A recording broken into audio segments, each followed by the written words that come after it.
Fala galerinha do nono ano, tranquilinho com vocês? Bom pessoal, hoje nós vamos falar mais sobre algumas características que envolvem evolução. Na aula passada nós falamos sobre a questão de Lamarck e Darwin, né? Fizemos um comparativo sobre como eram as características básicas da teoria de Lamarck e da teoria de Darwin. E hoje nós vamos citar algumas outras características que envolvem a questão do processo evolutivo. Então nós vamos começar a entender hoje sobre a questão do ancestral comum. Como é que se deu essa questão da teoria do ancestral comum? Como é que você diz que os animais tiveram ancestrais primitivos e como eles começaram a evoluir em cada um desses contextos, tá bom? Então a gente vai citar esses exemplos aqui. Então vamos acompanhar aí, ó, soltando uma imagenzinha para vocês, tá? Então soltando a imagem, acompanha comigo, vamos lá. Então pessoal, primeiramente, a questão da teoria que envolve os ancestrais comuns se deu através do processo chamado de árvore filogenética.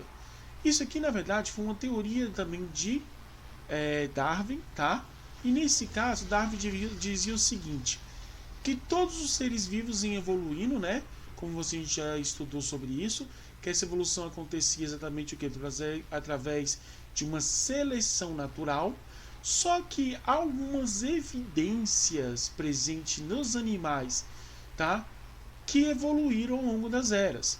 Então, por exemplo, como na árvore filogenética você tem um crescimento da árvore, você também tem o quê? A poda, ou seja, alguns animais param, tá, de se desenvolver, ou seja, são extintos, e outros que apresentam suas características continuam a sua evolução, tá? Então aqui nós temos um exemplo, beleza? De como isso ocorre. Então aqui, ó, eu tenho alguns animais, tá, que vão evoluindo, e aqui no centro, né, na base dos galhos, você encontra os animais atuais, tá? Os animais que existem hoje.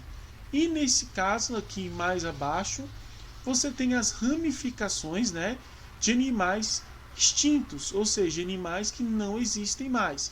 Só que essas características desses animais extintos você encontra ainda nos animais evoluídos, beleza? Então Darwin fazia esse processo comparativo. Uma ideia, pessoal, primeiramente, é que esse processo ele ocorre o quê? Ao longo de milhares de anos. Conforme a espécie foi acumulando, por exemplo, características, cada vez mais distante desse ancestral comum, ele vai se tornando. Então, por exemplo, essas características vão ficando bem distantes, por quê? Porque essas modificações vão ocorrendo. Então, por exemplo, todas as espécies atuais, tanto os que conhecemos quanto aqueles que ainda não descobrimos, né, são resultados do longo processo de evolução, tá? Que favoreceu aqueles indivíduos com características que se tornam mais bem adaptados no ambiente. Então eles vão o quê? São características que tornaram eles adaptados ao ambiente desse momento. Tranquilo? Então, por exemplo, dessa forma, pessoal, eles deixaram mais descendentes, tá, que têm essas características vantajosas para sobreviver nos ambientes, tá? Então isso foi evoluindo, né, e dando essas características que permitiu eles se manter basicamente no ambiente. Tranquilo? Pois bem. Então, professor, o que se dá exatamente nessa questão da árvore filogenética? Então, como é que você pode ter essa construção básica na árvore? Então, nós vamos dar um exemplozinho aqui, então, para os senhores entenderem. Então, aqui, ó, por exemplo, tem uma árvore filogenética do ancestral básico aqui do lagarto. Então, o que você pode perceber é que cada um deles tem uma ramificação, tá? Isso aqui a gente vai empreender melhor quando chegar no ensino médio, mas que vocês têm que entender o seguinte, que na base da árvore nós chamamos o que? De raiz, é claro, né? Essa raiz é exatamente o ancestral primitivo ou a característica estudada, tá? E aí quando você tem aqui essas ramificações aqui, ó, por exemplo, A1, A2, A4, A3 aqui, nós chamamos de nó, tá? Então um nó exatamente que surge o que? Uma característica nova, que dá uma nova espécie. Pode ser, por exemplo, a cor, ter mais patas, ou rabo diferente. Então aqui você pode perceber nos lagartos, ó, que surgiram nós, tá? E esses nós é que vão dar o quê? Características novas para esse indivíduo primitivo e evoluiu para o indivíduo moderno, tá? Então aqui, por exemplo, nesse primeiro aqui, ó, você teve um nó e está presente aqui. Nesse aqui você teve um nó, dois nó. Esse aqui já é bem mais distante do que este aqui. Então, por exemplo, se eu falar qual dos dois aqui é mais distante em relação ao ancestral, é este é mais distante. Por quê? Porque teve um nó aqui que está presente essa característica para esse indivíduo e aqui teve outro nó, tá vendo? Com uma característica para esse outro indivíduo. Então você pode perceber que vão mudando, tá? E quando vão alterando, vão se distanciando das características do seu ancestral, tá? Primitivo. Ah, professor, mas como é que a gente sabe realmente que pertenceu àquele ancestral primitivo? Se eles vão se distanciando ao longo dos anos, né? Com características novas e vão ficando muito diferentes em relação ao ancestral primitivo, por um simples modelo, tá? Nós fazemos essas comparações com a questão que? Com a questão de algumas técnicas modernas e também antigas. Darwin utilizava uma delas para poder fazer isso. Por exemplo, as ideias de evolucionárias de Darwin, ele fazia comparações, tá? Anatômicas. Então fazia comparações anatômicas entre um indivíduo com o outro. Exatamente com isso ele conseguiu o quê? Entender essa questão da evolução. Tranquilo? Mas vamos ver aqui alguns exemplos. Nós temos então, por exemplo, o fóssil, que é um exemplo de evidência evolutiva, tá? Eu posso encontrar, por exemplo, o fóssil humano. Eu vou dizer, por que é humano? Porque através do fóssil eu posso identificar, por exemplo, algumas características semelhantes ao quê? Ao esqueleto humano moderno, tá? Então eu vou dizer o quê? Que eu tenho o quê? A questão do fóssil. Então eu faço o comparativo do fóssil com o animal moderno. E assim eu vou encontrar uma evidência evolutiva. Tranquilo? Vamos para mais um aqui. Nós temos também, pessoal, a anatomia comparada, tá? Então aqui, por exemplo, eu posso ter a questão do braço humano.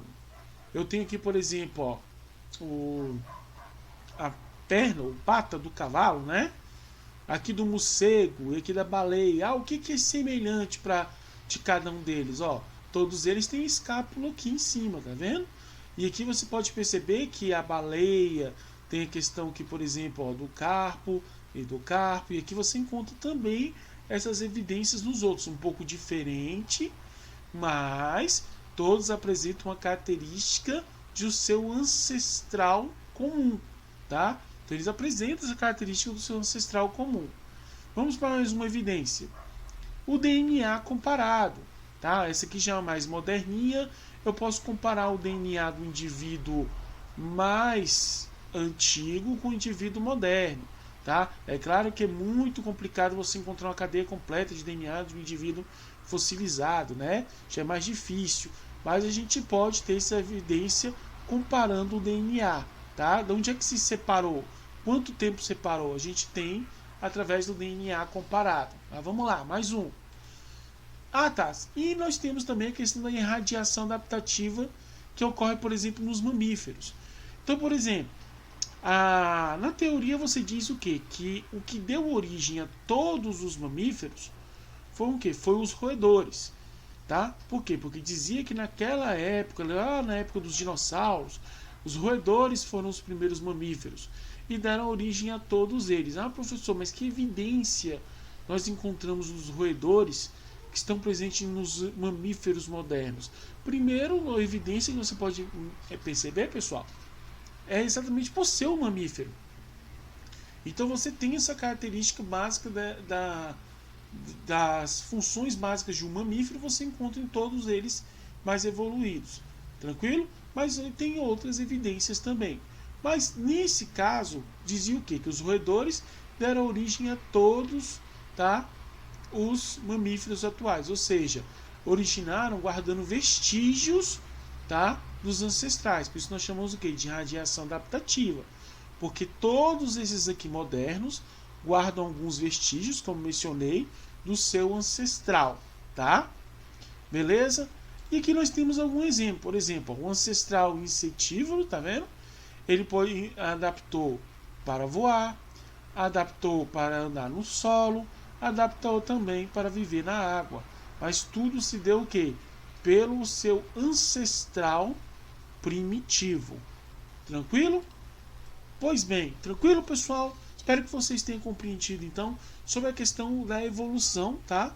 E como você tem essas evidências evolutivas. É claro que nós temos algumas outras, mas essas são as principais que vamos mencionar. Na nossa próxima aula, nós vamos falar sobre a questão da evolução humana. Então, das características básicas que envolvem a evolução humana. Então, quero que a gente dê um foco ali. Um forte abraço para vocês, galerinha do nono. Fica com Deus e até a nossa próxima aula sobre a evolução humana, tá? Um abraço e tchau, tchau.